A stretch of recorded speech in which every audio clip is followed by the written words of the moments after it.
days of the Korean War, as the newly formed UN command struggled to hold off North Korean forces, General MacArthur launched an amphibious invasion at Incheon on September 15, 1950. The invasion would turn the tide of the war to that point, and it would place MacArthur in the company of some of history's greatest generals. Even historians who are relatively hostile to MacArthur see Incheon as MacArthur at his best. Brilliant, original, audacious, unconventional, and lucky. The operation was a success, but even during the planning process, MacArthur himself said that it was a 5,000 to 1 gamble. So how did an operation like this get the green light to go ahead? Join us in the MacArthur Archives as we examine how MacArthur developed, sold, and then executed this out-of-the-box solution. Well, we've now reached the 70th anniversary of the assault at Incheon in 1950. And as people have looked back through MacArthur's career, they say this is one of his greatest achievements in that career. And this was the assault against the North Korean forces in the Korean War early on. Now, June 25th, the North Koreans invaded South Korea. They had about 7 divisions. They had a 6,000-man armored brigade with about 130 former Soviet tanks. And they pretty much wiped out the South Koreans. 6th Division held up pretty good, but a lot of people were on leave at that time, and the North Koreans just kind of mowed on through them, going through to the capital at Seoul, right through that Uijeongbu corridor. And Truman, who was the president at that time, Harry S. Truman, made the decision to make a defense of South Korea. It's kind of a shock to MacArthur, but Truman was getting tired of being pushed around by the Russians in Greece, Turkey, Korea all this time, and he decided he was going to make a stand here. So he got the UN, the United Nations, to back this move to maybe hold off and then go into the defense of South Korea. And he got a hold of Douglas MacArthur and said, what's your assessment of the situation? MacArthur flew over to Korea on June 29th, flew into Suwon, and then took a car right up to the Han River, which is right on the south of Seoul there. And while the South Korean army was retreating past him, he came to the realization that if they were going to stop these North Koreans, they were going to need U.S. troops as well. MacArthur started thinking, what did I do in World War II? Amphibious move. And we know he thinks about it right there, because when he gets back to Tokyo, right after that, he sets up the Joint Staff Planning Operations Group. This was run by his G3 operations officer, E.K. Wright. And they start working on this Operation Blue Hearts, which is an invasion of Incheon. It's going to use the 1st Cavalry Division. And they're looking at about the end of July to maybe run this thing off. Thing is, the North Koreans are pushing very hard. MacArthur throws in some piecemeal troops from the 24th Division Task Force Smith, but they can't hold off these tanks any more than the South Koreans could. And so throughout July, they're getting pushed back down to Busan, which is at the south end of Korean Peninsula. About July 10th, Fleet Marine Forces Commander Lem Shepard shows up with MacArthur in his office. And MacArthur knows Shepard from World War II. He'd been assistant division commander of 1st Marine Division that was on Cape Gloucester, New Britain, about 1943. And MacArthur tells Shepard how much he would love to have the full 1st Marine Division. Now, he had already asked for a regimental combat team, and the United States was going to send him the 5th Regiment, or the 5th Marines Regiment, or part of that regiment, to him to work their Provisional Marine Brigade, which they'll have in that defense that Walton Walker, 8th Army Commander, is setting up there in the Busan perimeter. But now he says to Shepard, I really would like to have the 1st Marine Division. And Shepard says, well, go ahead and ask the JCS, the Joint Chiefs of Staff, for him. And MacArthur's like, you think they'd give them to me? And Shepard says, I run them, but, the higher-ups have to give me the go-ahead. And so MacArthur has Shepard sit right down there and type out the message that's going to go to the JCS, asking for the 1st Marine Division.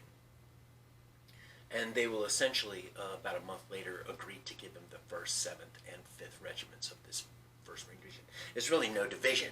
After World War II, the United States had drawn down all its forces. All the Navy forces had been pretty much cleared out. The Marines were down to lowest levels possible. And so now they bring in all the reserves, everybody from all over, to be able to outfit this 1st Marine Division. And then here comes all those heroes of World War II. O.B. Smith, Chesty Puller, Litzenberg. All these guys are going to run this thing. As well, the naval commanders, Doyle, Struble.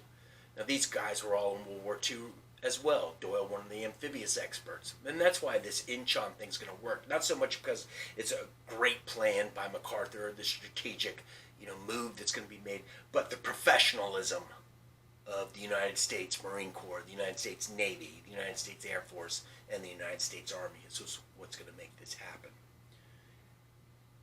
About August 12th, they come up with this idea for chromite. Now, they had to shelve the Blue Hearts operation because it was so precarious in that Pusan perimeter that they had to throw the 1st Cavalry Division in there. They had to throw the 24th Division, the 25th Division, all from Japan, those occupation troops, to be able to hold off while they work this thing out. But now MacArthur's going to get the 2nd Division coming. He's going to get this Marine RCT, and now he's got promised he's going to get this 1st Marine Division that comes in. And so MacArthur has got this thing working now. The problem is that most of the JCS, the Joint Chiefs of Staff, as well as Chairman of the Joint Chiefs of Staff, Omar Bradley, they're not really for this amphibious operation. Now, Bradley and J. Lawton Collins, who was the Army Chief of Staff, they'd been in Europe, and their idea of this amphibious operation is Anzio in Italy, which turned out to be a very disastrous operation, and they're not familiar with all these operations, amphibious operations pulled off in the Pacific, which MacArthur is a master of, and all these Navy guys are a master of. So MacArthur's really going to have to work on them. They want to go in lower down, maybe about 100 miles, at a place called Gunsan. As well, the Marines want to go in a place called Gyeongsang Mori, I believe it was called. It's about 20 miles south of where Incheon was. But MacArthur was pretty hooked on this.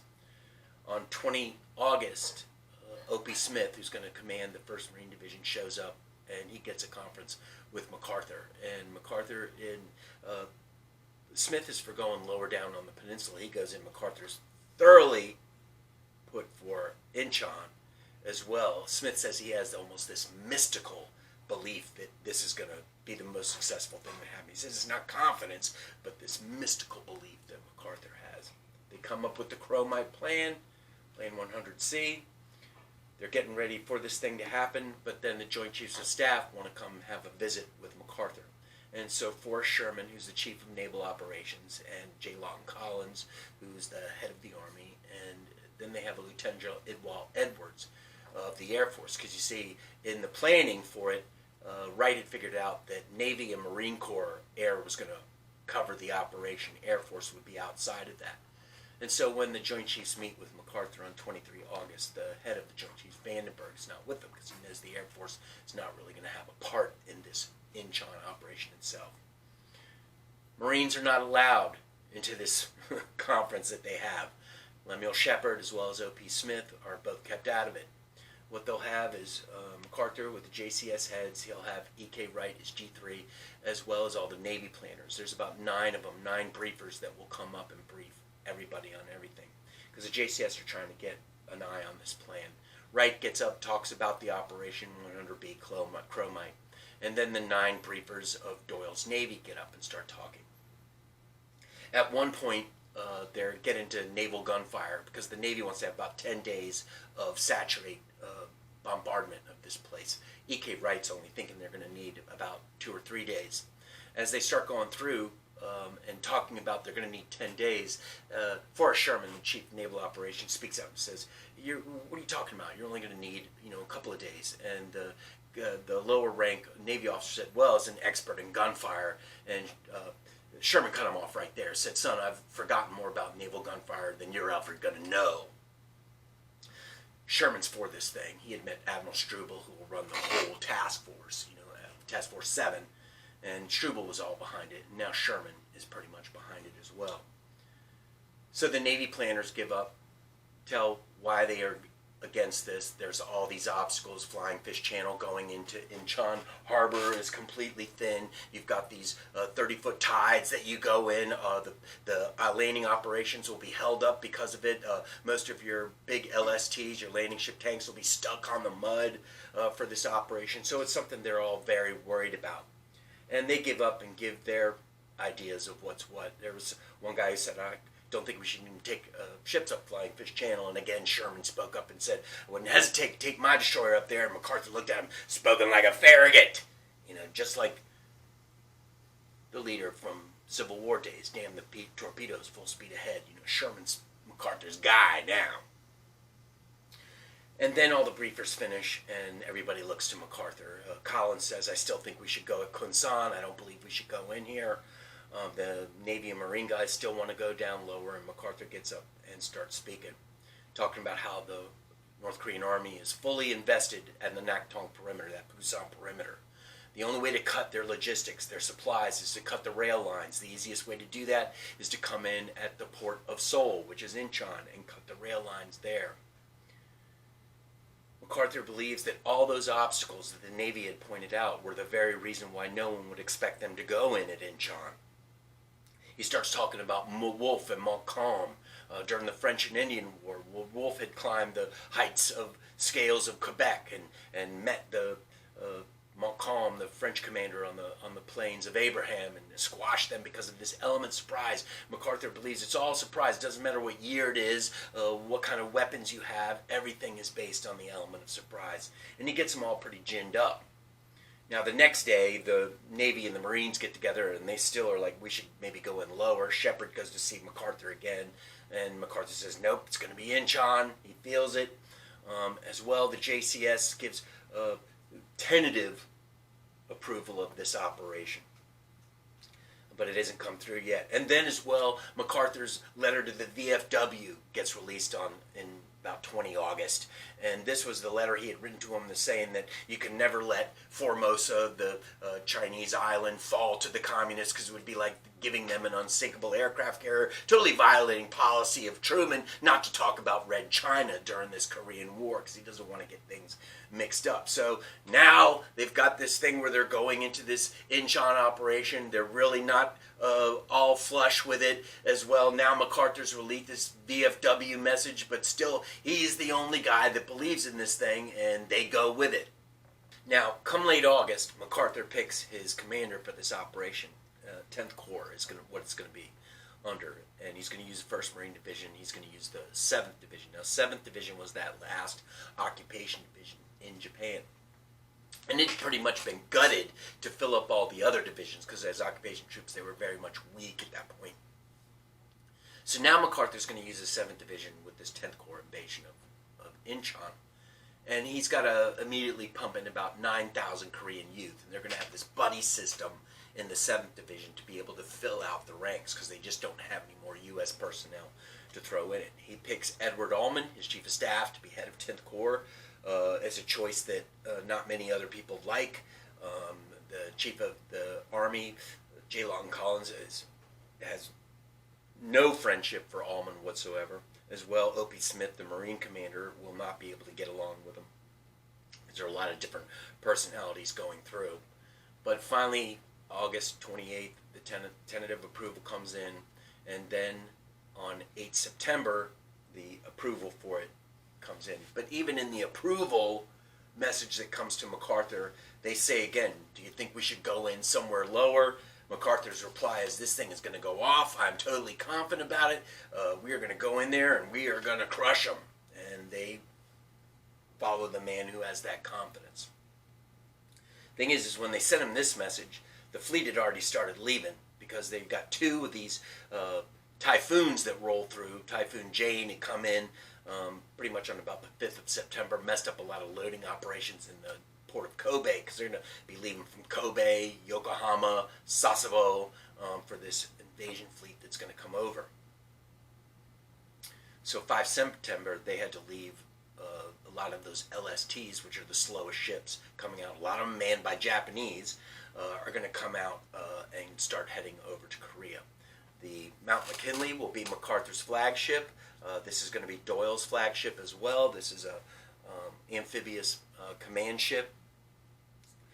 They leave from Kobe and go to Sasebo, where they're going to pick up MacArthur on 12 September. He had flown down to Kyushu at Itazuki Air Base, and then had about a 2-hour drive to Sasebo. It was because of those typhoons, the weather, they had to land. They couldn't land at Fukuoka where they wanted to.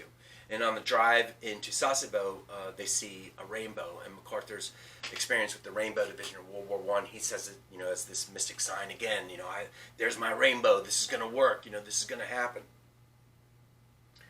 The fleet goes in. They miss Typhoon Kija, that basically glances them a blow and then turns. Doyle gets the task force where it needs to be.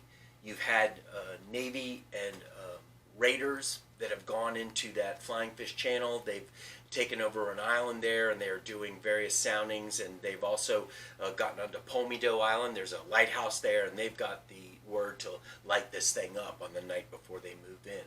Now the 13th, Task Force 7, Task Force with the covering bombardment ships goes in.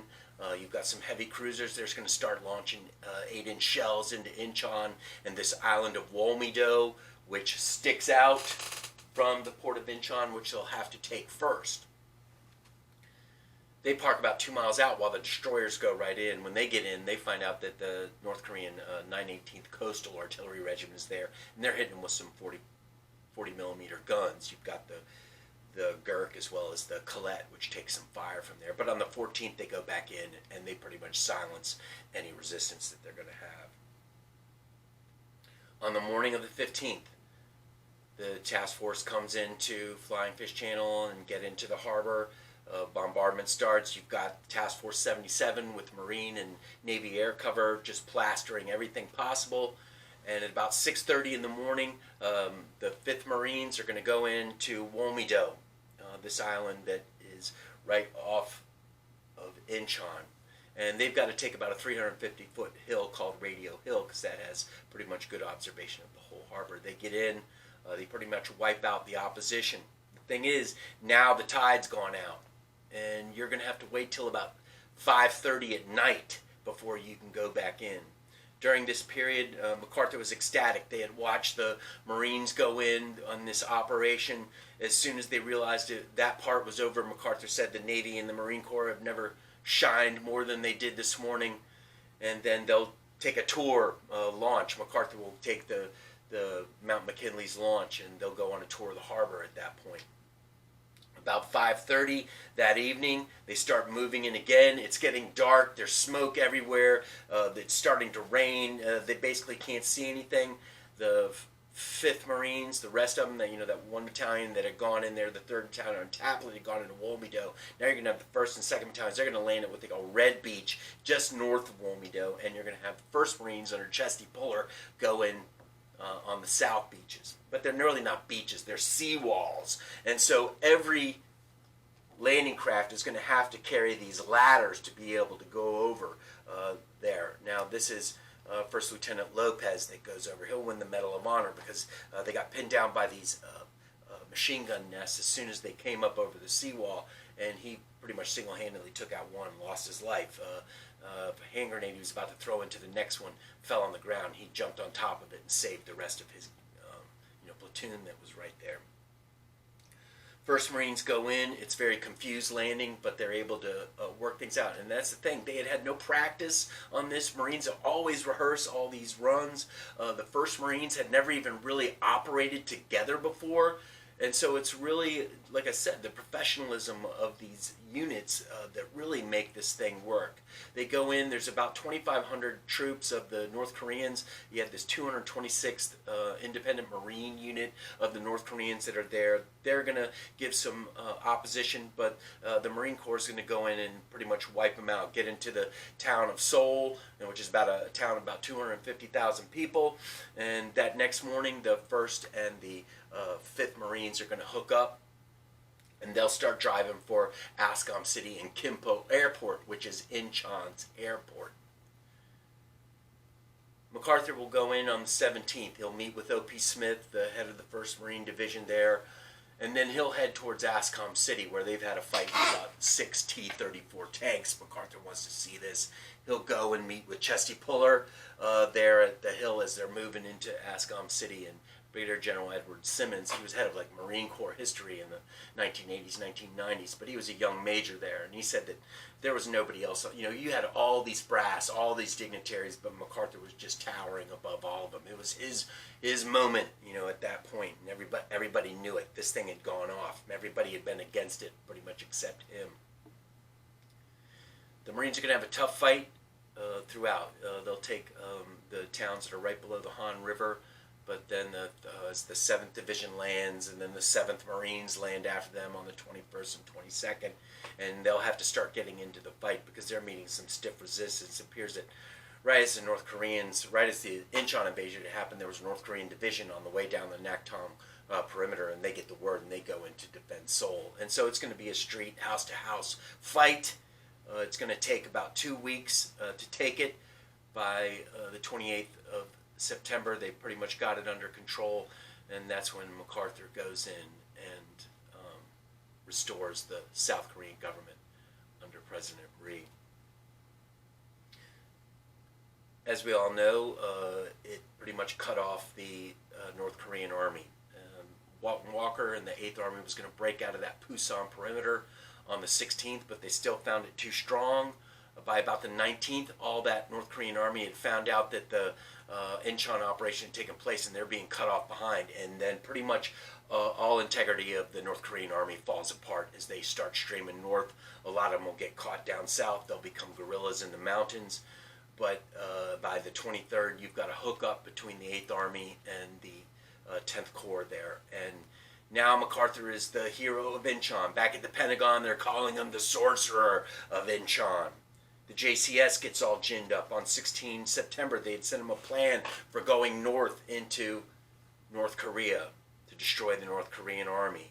You've got President Truman now ginned up to be able to reunite the country, reunify the country. And MacArthur's a rollback kind of guy, and he's going to back this move. They probably should have stopped the war right there because, as we know, a few months later, about 400,000 Chinese came into the war. But this was that moment. Years later, Brigadier General Edwin Simmons would be asked to write for Encyclopedia Britannica, make a mock-up about amphibious operations. And because Incheon had been, such a precarious move, and it was only by professionalism and sheer luck that this thing had happened, he left it out. And the Britannica sent it to a reviewer, and the reviewer came back and said, well, you've left out Incheon, one of the greatest movements that was ever made. How can we, say this? And it was years later that Simmons found out that MacArthur was the reviewer of this article that he wrote for Britannica. But it is that shining moment and probably the crowning achievement of MacArthur's career. And it happened 70 years ago today. Robert Heinl's book is probably 1968, Victory at High Tide, still probably one of the best. But there are many books that touch on this Incheon operation and just the sheer veracity, power, and determination of the United States and the United Nations.